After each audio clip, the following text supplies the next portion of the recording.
This is an opportunity for us, especially in the African Red Cross national societies, to come together and try to trash them out. And they all pertains to first aid. And we all know that first aid is the core competence of the Red Cross the world over.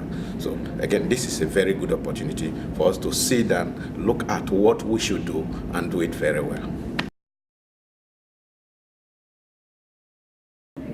In my mind, the added value of this project is that we have used an evidence-based approach to evaluating guidelines and the evidence that informs the guidelines. Most processes of this kind would involve experts sitting around the table and making decisions on behalf of everybody else without the need for any explanation of why they come up with certain recommendations. This project uses an evidence-based approach in which we're all agreed beforehand on what constitutes evidence, how to search for the evidence, how to evaluate the evidence, and we're very transparent in how we come to various conclusions and recommendations, and we link those recommendations to the evidence.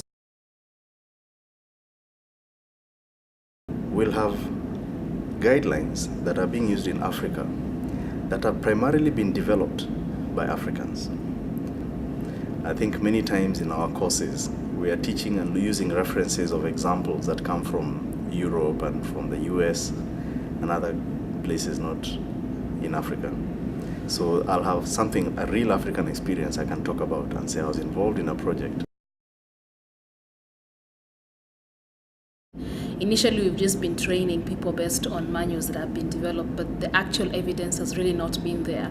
So with the coming up of this project, we are going to be able to utilize the existing evidence to be able to even make our trainings more meaningful and be able to make people understand why we give them instructions to do some procedures and even why we are giving them information on some of the actions that need to be done in first aid.